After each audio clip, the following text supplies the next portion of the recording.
Are you ready for the exciting conclusion of the Dungeon of Dread? Let's get started.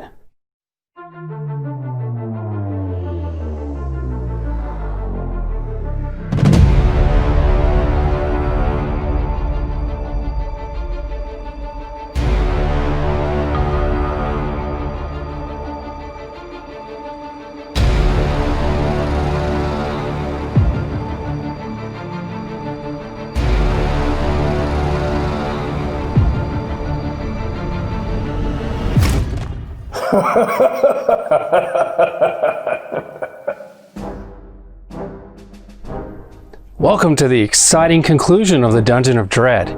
We just used our last lifeline to get in touch with Gandalf, and after a considerable debate, he indicated the left passageway was probably as good as any.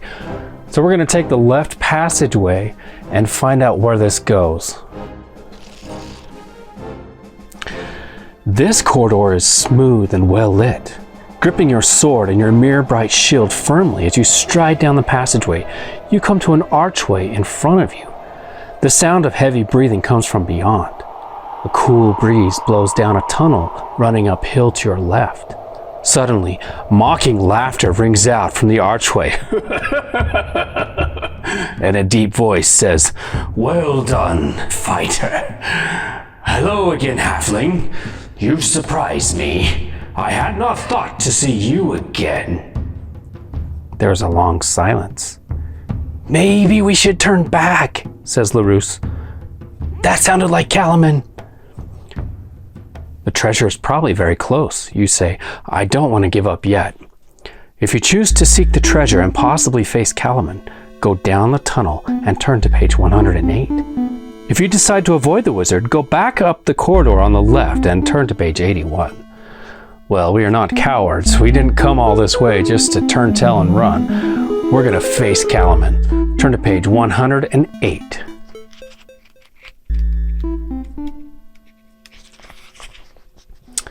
"Well," you say, shaking yourself, "I guess this is what we came for.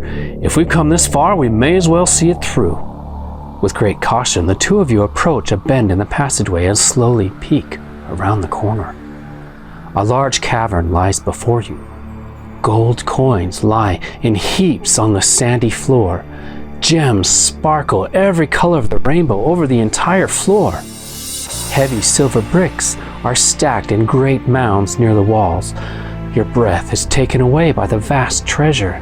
Far more treasure than any person could ever use in a lifetime. "My apologies, LaRousse," you say. "I thought you were exaggerating, but you were not. It does seem that all the world's treasure is here." At last, reason returns to both of you. You were so dazzled by the treasure, you failed to notice some other details of the cavern. 2-inch iron bars protect the treasure. They would be impossible to break. The only opening in the barrier is a small iron door with an unusual keyhole shaped like a cross with a diamond on each end. "Garrick, look at all the statues! Don't they look odd?" You notice a number of statues standing around the iron bars. Some of them actually clutch the bars in their hands. The statues are remarkably lifelike. They are humans, halflings, elves, and even a dwarf. Both of you move closer, marveling at the workmanship of the statues. They are very lifelike.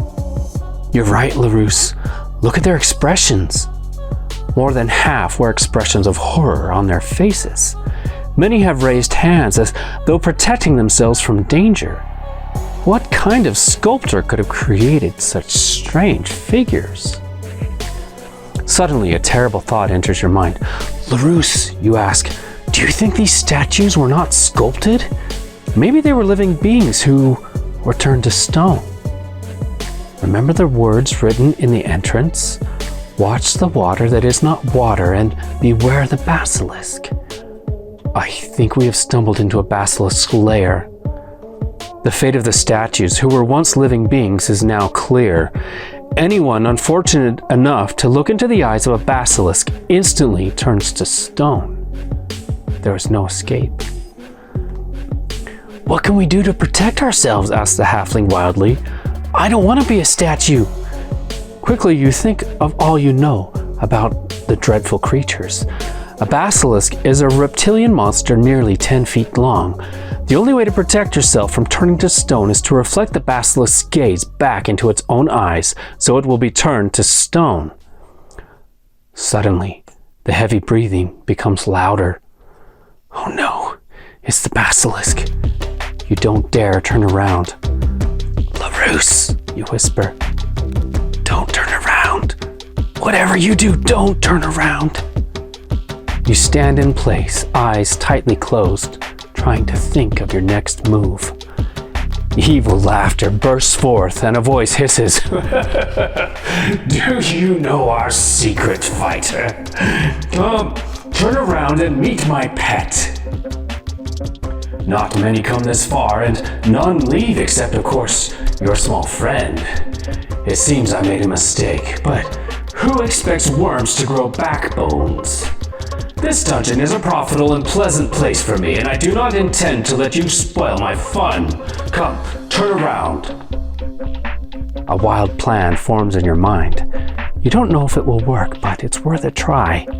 Anything is better than becoming the newest statue in the wizard's collection. Quickly, you whisper your plan to LaRousse. Slowly, the two of you lower your heads and raise your shields at the same time. The highly polished surfaces cover your faces. Perhaps you can reflect the horrible creature's gaze back into its own eyes and turn it to stone. You spin around and face the basilisk. You hear it hiss as it approaches and feel its hot breath on your legs. Abruptly, there is a crunching, crackling, splintering sound, and then there is only silence. "Caliban," you call out. "We would go in peace." There is no answer. "Carrick," the halfling says, "the breathing has stopped." You peer out from behind your shield. At first, you see only sand. Then you see a scaly hide, but the hide is made of stone. The basilisk lies on its side in the sand, frozen in stone forever. "It worked, LaRousse! Our plan worked!" "But where's Caliban?" asked LaRousse. "Maybe he fled." If you want to search the room, turn to page 115. Perhaps Caliban fled when you turned his basilisk to stone. You may try to open the lock guarding the treasure. Turn to page 113. I'm going to err on the cautious side. I think we better make sure Caliban's not around before we just jump into the treasure. Treasure's not going anywhere. Let's try page 115. We're going to search this room. Caliban steps into your sight. "Here I am, worms," he says. "My little joke has gone on too long. What shall I do with you? Maybe I'll turn you into slugs. Then I can step on you whenever I please." "How about a fair fight, Caliban?" you ask. "Don't be silly, fighter," he answers. "I didn't study all those years to fight fair. I much prefer fighting like a magic user." He roars with laughter and shoots 4 bursts of silver-white light from his fingers. You and the halfling jump for cover. "Hiding won't save you, my little slugs," he hisses. You hear sizzling noises, then a blinding pain surges through your elbow. You have time to do no more than gasp with pain before 8 more bursts arc towards you. Rolling in terror, you try to dodge, but they follow you and burn into your body. You lay gasping on the ground, dimly aware of LaRousse whimpering in the background. Caliban laughs. "Do you see what I mean? Now stop your silly whining and come here, heroes," he sneers. "I want to change you into worms." Caliban beckons you with a skinny finger. You find your body crawling towards him, despite your mind's desire to escape his foul lair. At last, you lie stretched out on the sand in front of Caliban. LaRousse moans softly as he crawls to your side. "Oh, my sweet pet," Caliban croons to his stone basilisk. "I shall avenge you. Shall I turn them into slugs or little black spiders? Both squish nicely when you step on them. Your skin crawls. You do not want to be turned into any kind of bug. If only you could draw your weapon. Suddenly, the halfling's furious voice screams, "No! You're not going to turn me into a bug! I hate bugs!" You lift your head in amazement as Larus flings himself at the wizard. "I don't want to be a bug!" screams the halfling, locking his arms around Caliban's knees and struggling to topple the evil wizard. Caliban's amusement turns to anger. He finds it difficult to pull the halfling away. Caliban raises his hands and points his fingertips at the halfling. Larus screams, "No, I don't want to be hurt either!" He gives a great jerk that throws Caliban off balance. For a moment, the halfling and the wizard sway back and forth. Then the two topple to the ground. Ignoring your pain, you force yourselves to your knees and crawl to the struggling wizard and halfling. "Get off me, you miserable halfling! I'll turn you into a centipede!" screams the wizard, attempting to free himself. "I hate bugs! I hate bugs!" screams the halfling. Finally, Caliban wrenches one leg free and kicks at the halfling. You realize this is your only chance. If you are to live, you must do something now. Gathering all your strength, you fling yourself on top of the struggling wizard and grab both his wrists to prevent him from throwing any more spells. Caliban roars in fury. His evil face is only inches away from your own. His lips curl back in a dog-like snarl. "You cannot win, fighter!" he hisses. "Even with this stupid halfling holding my leg, I am more than a match for you. When you creep through black tunnels on your belly, waving your antennae in the air, you will wish you had never touched me." You are about to reply when the wizard shoves you mightily. Both of you tumble, locked in each other's grip. Larus clings as hard as he can to Caliban's leg. "Do something, Carrick!" he cries. "Do something!" "Do what?" you gasp. "I don't want to be turned into a bug any more than you do." Try as you may, you cannot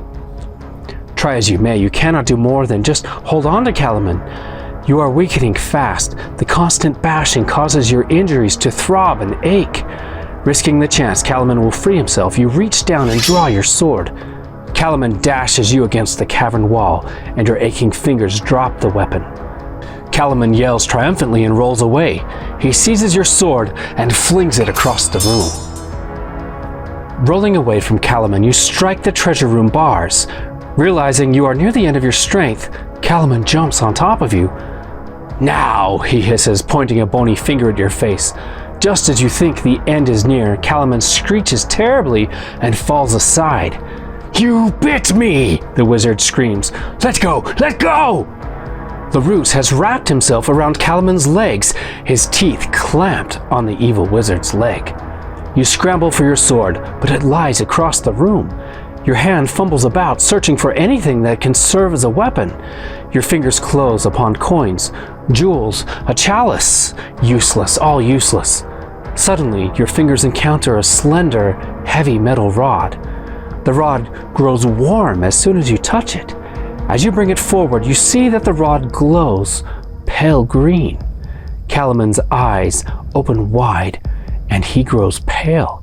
Horror spreads over his face. He cringes, hands held before him, trying to escape the rod. His mouth moves, but no words come out. You strike Caliban with the rod.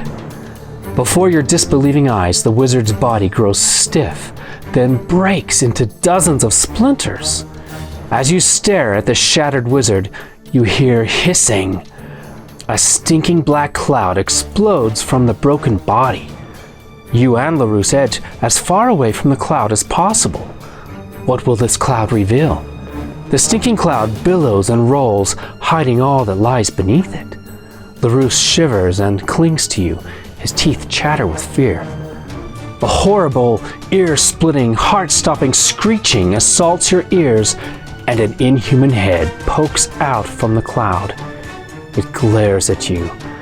It is the ugliest head you have ever seen. It looks like a chicken, but has no feathers. The eyes are large and lidless. A large curved beak snaps open and shut. The head turns back and forth, the bright eyes studying the details of the room. You start to move slowly toward your sword. As soon as you move, the creature squawks loudly and rises above the cloud on two bat-like wings. It hovers in the middle of the room, too frightening to look upon. It appears to be a cross between a bird and a snake. A large bird-like body covered with scales hangs suspended between the two large bat-like wings. Dirty white feathery down covers its shoulders, and there are razor-sharp talons on each of its four legs. The creature beats its wings upon the air, uncertainly at first, then stronger every flap. "Carrick," the halfling squeaks, "we'd better do something or that chicken thing's gonna eat us." You edge toward your sword. Screeching wildly, the creature dives at you. You slash out with the rod, which no longer glows, and strike it on one white wing. As it swoops by, the sharp talons rip at your clothing. The creature swoops and dives in bat-like bursts of speed. You grow dizzy, following its flight. Finally, the creature dives straight for you, diving its clawed foot deep into your shoulder. It slashes once, then twice, and circles the room. Then, its great wings beating, it flies down the black corridor. You collapse to the ground, bleeding. LaRousse rushes to your side and gently cradles your head. Ripping cloth from his shirt, he presses it against your wound. He feels your shoulders gently to see what damage the creature did. "You're lucky, Carrick. It didn't get your face, but you'll have an interesting scar, that's for sure. Do you think you can get up? That screechy chicken might come back and I don't want to be here." Although your head spins and your body aches, you struggle to your feet. As you rise, the metal rod tumbles to the ground. "Thank heavens for that magical stick," says LaRousse. "We would be crawling along some corridor right now if it weren't for that wand," you say. "I don't know what it was, but I'm sure glad we found it. I don't think we could have defeated Caliban without it." "Caliban!" shouts the halfling. "Where is he? Where has he gone to?" LaRousse whirls wildly about, searching for the wizard. "He's gone, LaRousse," you say, holding his shoulders. "You'll find whatever remains of Caliban when you find that creature." "I don't think I want to find either one," says the halfling. "What was that chicken thing anyway?" "I don't know," you answer, "but if we're lucky, it's the only one of its kind. We must hope it finds our world an unfriendly place and dies. I don't want to think of what might happen if it lives. Only Caliban knew for certain." "Does this mean we've won?" asks LaRousse. "Are we rich now?" You turn and face the locked door to the treasure room. If you have found the key that will fit the door, turn to page 126. If you do not have the key, turn to page 125. We've got the key. Let's turn to page 126 and check out this treasure. You open your leather pouch and pull forth the key you snatched from the water weird's room. With trembling fingers, you fit the key to the lock and turn. The lock clicks and the door opens. The treasure is yours. "Oh, see!" yells LaRousse, leaping past you and tumbling in the treasure. "Wait till me missus sees some of this. She'll think once or twice before she yells at me again." Sitting upon a pile of gold, he rains a shower of gems down upon himself. You gaze about the treasure room and say, "You realize all this treasure was stolen. We could never hope to find the rightful owners, but we could donate part of it to the poor of your village. There would still be untold riches for us to share." LaRousse stuffs his pockets with gold, then sits back on an open chest. "What are you going to do with your share?" he asks. "I think I shall claim this mountain for my own and dedicate myself to stamping out evil. And I shall build a school for training of fighters," you continue. "Fighters who wish to be good, not evil. And you, LaRousse the brave, will you be my right-hand man?" The halfling raises and walks to your side. His small face looks up into yours and he smiles. He extends his hand. "I'm your man," he says. You clasp his hand tightly and leave the treasure room. "We'll come back for the rest later," you say.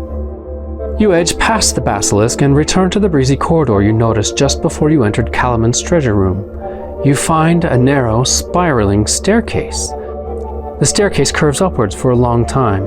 At last you find yourself standing before a huge boulder that blocks any further progress. Searching its surface carefully, you notice a cleverly hidden latch. You pull it and the boulder swings aside. Sunlight streams in. You are outdoors. You're alive and you have found treasure enough to last several lifetimes. Suddenly, the boulder swings shut behind you. You turn around and see nothing but the smooth face of the mountain. But you are not dismayed. You know that when you both return, you will find the entrance and enter the dungeon again, this time as the owners. The end. Hey, I want to thank you for coming along with me on this adventure, the Dungeon of Dread. This was a lot of fun, and I hope you had a good time. If you did, leave me a comment, give me a thumbs up. I'd appreciate hearing from you. Again, thanks for coming along, and we'll see you again soon.